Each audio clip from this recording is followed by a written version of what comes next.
Hello बच्चों, आज हम आपके सामने जो टॉपिक लेके आए हैं वो है किशोरावस्था।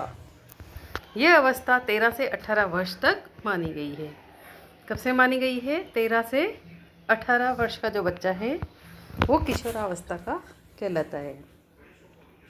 जिसके पहले 3 वर्ष पूर्व किशोरावस्था एवं अंतिम 3 वर्ष उत्तर किशोरावस्था के नाम से जाने जाते हैं।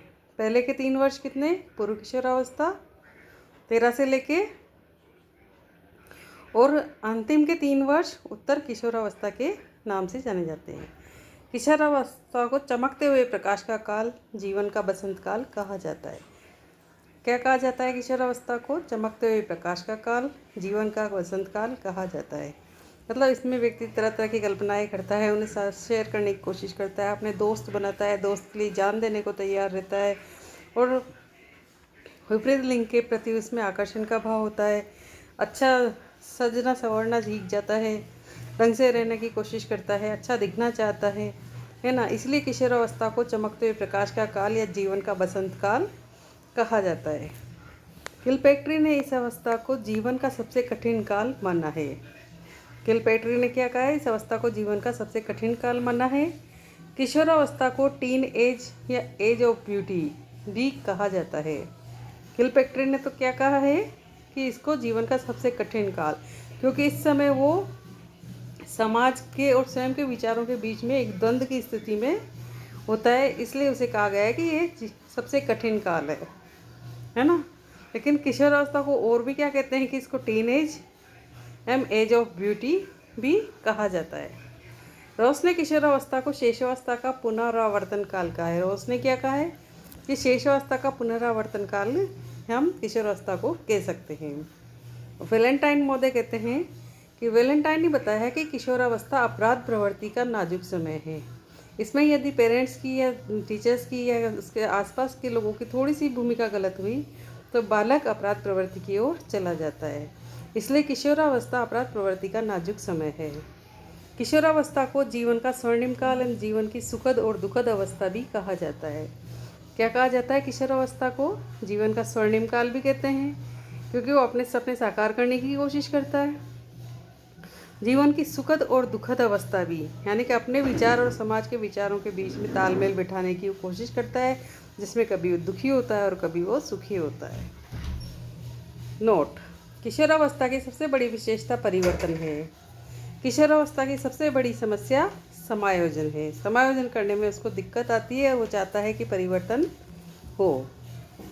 मानव विकास की सबसे जटिल एवं विचित्र अवस्था किशोरावस्था है। मानव विकास की सबसे जटिल अवस्था कौन सी है? किशोरावस्था। स्टैनले हॉल ने किशोरावस्था तूफान एवं संघर्ष का काल कहा है। स्टैनले हॉल ने क्या कहा है? किशोरावस्था को तूफान एवं संघर्ष का काल कहा है, क्योंकि इस समय बहुत सारे जज्बात होते हैं, बहुत एनर्जी होती है, और वो हर तरह के संघर्ष के लिए तैयार रहता है ना। और दबाव भी महसूस करता है। जैसे बच्चा किशोर होता है, ऐसे सब तरह की बातें उसको सिखाई जाती है।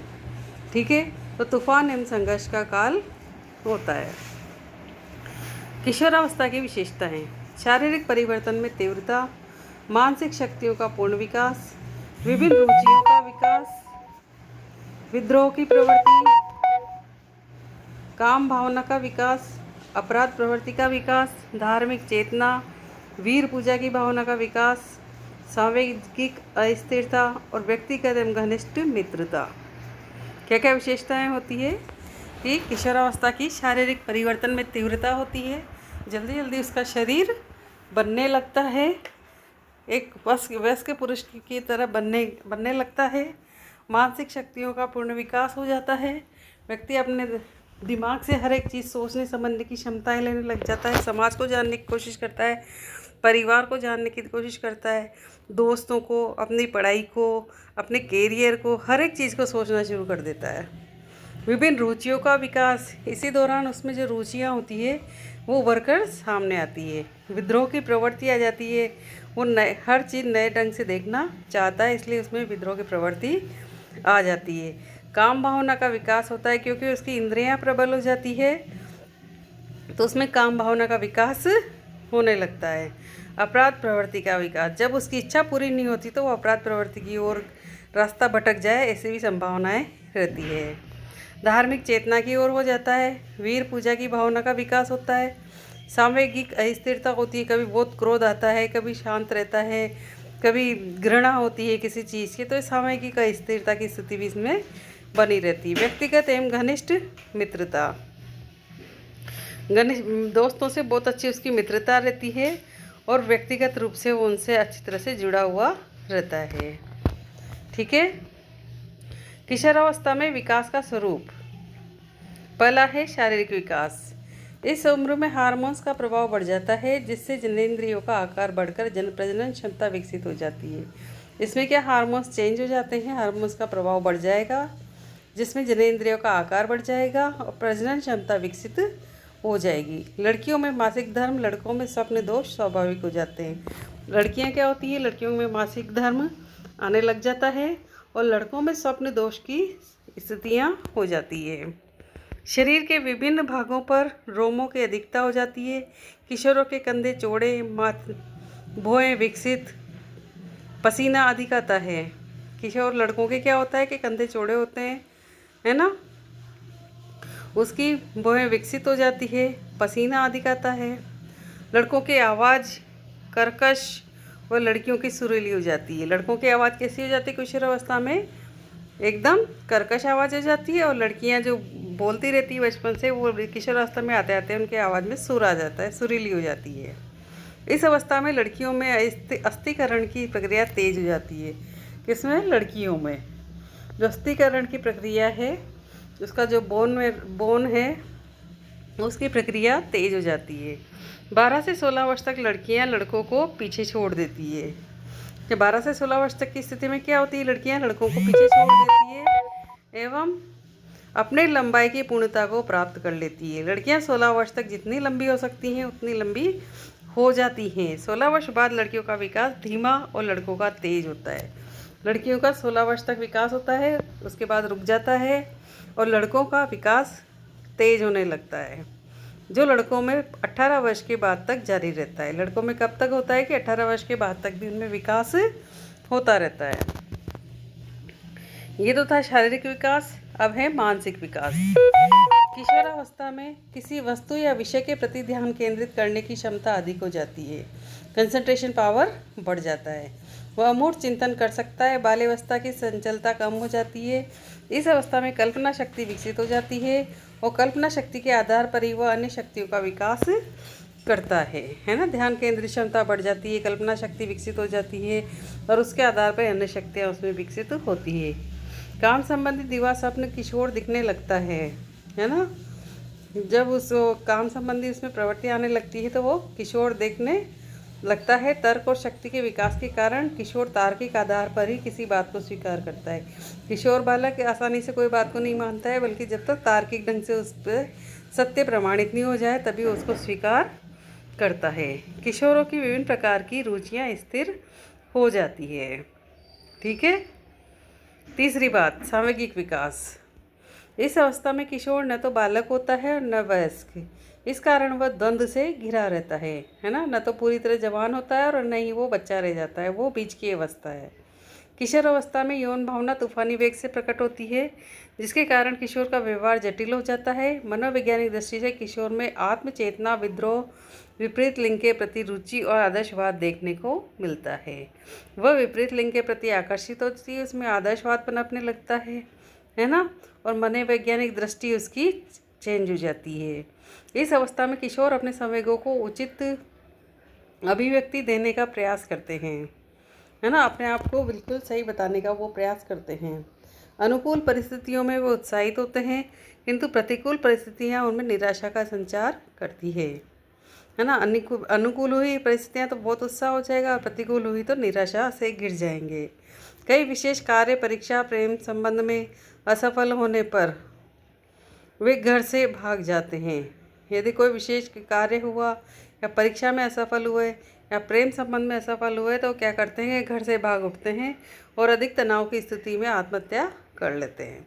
यदि उन्होंने ज़्यादा चीज़ को गहराई से लिया तो क्या होता है, आत्महत्या तक कर लेते हैं। किशोरावस्था में क्रोध का संवेग अधिक दिखाई देता है एवं देशभक्ति भी अपने चरम पर होती है। उनमें क्रोध की भावना ज़्यादा हो जाती है और देशभक्ति उनमें चरम सीमा पर आ जाती है। अपने देश के प्रति वो जागरूक हो जाते हैं। सामाजिक विकास। किशोर का अपने माता पिता से संघर्ष बना रहता है। ऐसा व्यवहार के मानकों के कारण होता है, क्योंकि माता पिता उन मानकों नियमों को किशोरों पर लागू करते हैं जो उन्हें उस समय प्रचलित थे। क्या करते हैं माता पिता? पुराने नियम नए बच्चों पर लागू करते हैं, जिससे माता पिता के प्रति उनका व्यवहार बदल जाता है। जब वे किशोर थे, किशोरों का सामाजिक दायरा विस्तृत हो जाता है, मैत्री संबंधी घनिष्ठ हो जाते हैं, उसके मित्र बनने देते हैं और मित्रों को ही अपना सब कुछ मानने लग जाते हैं। किशोरों में वीर पूजा का भाव देखने को मिलता है। वह किसी फिल्मी हीरो, नाटक का पात्र, ऐतिहासिक वीर पुरुष, शिक्षक, नेता या खिलाड़ी को अपना आदर्श चुनता है। वो या तो किसी फिल्म में हीरो जैसा बनने की कोशिश करता है, या कोई वीर पुरुष जैसा बनने की कोशिश करता है, या कोई खिलाड़ी जैसा बनने की कोशिश करता है, या किसी नेता की जैसी नेता उसका आदर्श बन जाता है, उस जैसा बनने का वो प्रयत्न करता है। इस अवस्था में विपरीत लिंग के व्यक्तियों के साथ उसके संबंध बढ़ जाते हैं, है ना।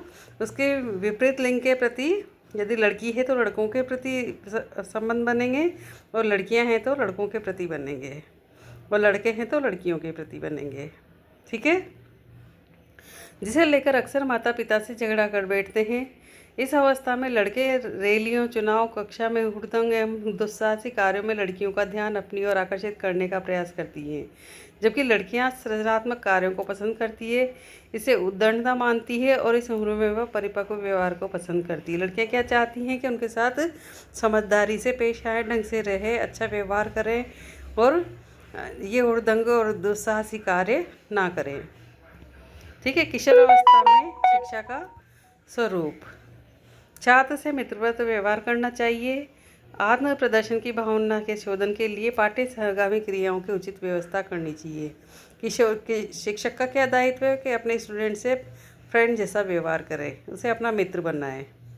आत्म प्रदर्शन की भावना के शोधन के लिए पाठ्य सहगामी क्रियाओं के उचित, उसकी आत्म प्रदर्शन यानी कि इसमें किसी चीज़ की रुचि है, किसी प्रतिभाशाली है, सृजनात्मक बालक है, या कोई अन्य देशभक्ति की भावना है उसके अंदर, कविता लिखने की भावना है, साहित्य की में रुचि है, तो उसे इस पाठ्य सहगामी क्रियाओं के माध्यम से उसकी व्यवस्था करनी चाहिए, ताकि उसकी जो खूबी है, जो उसकी प्रतिभा है, वो सामने आए।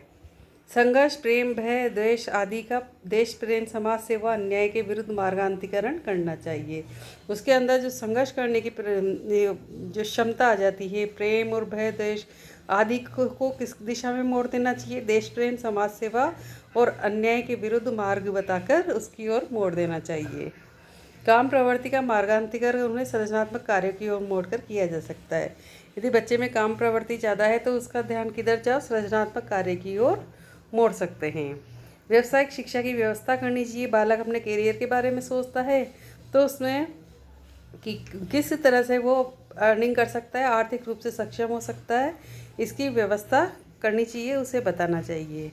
किशोरों के मानसिक विकास हेतु शिक्षक खोज, पूर्ण अधिगम, प्रोजेक्ट, प्रयोग, निरीक्षण, फील्ड कार्य आदि विधियों का प्रयोग करना चाहिए। किशोरों के मानसिक विकास हेतु क्या करें कि उनको अधिगम करवाए, प्रोजेक्ट, प्रयोग, निरीक्षण, फील्ड कार्य आदि विधियों का प्रयोग करते हुए उन्हें अधिगम करवाना चाहिए। मार्गदर्शन एवं प्रतिष्ठित व्यक्तियों से मिलने के अवसर दिए जाने चाहिए, और ऐसे जैसे जिला कलेक्टर हुए, या हमारे देश के एमएलए एमपी हुए, या कोई अच्छे से वक्ता हुए, या अच्छे कोई कवि हुए, उनसे उनको मिलाते रहना चाहिए, उनको अवसर देना चाहिए कि उनसे मिले। भ्रमण, एनसीसी, स्काउट, यूथ कैंप आदि के अनुभव प्रदान किए जाने चाहिए। इस उम्र में उनको टूर पर ले जाना चाहिए। एनसीसी के द्वारा देश भावना बढ़नी चाहिए, स्काउट के द्वारा अनुशासन और देशभक्ति की भावना बढ़नी चाहिए, यूथ कैंप होने चाहिए। ठीक है, क्रमिक विकास का सिद्धांत थॉर्नडाइक ने दिया और आकस्मिक विकास का सिद्धांत स्टैनले हॉल ने दिया। मुझे उम्मीद है आपको किशोरावस्था से संबंधित बातें समझ में आ गई होगी, और अगले वीडियो में नया चैप्टर लेके आपके सामने आएंगे। तब तक के लिए हमारे चैनल को लाइक, शेयर, सब्सक्राइब करें। जय हिंद, जय भारत।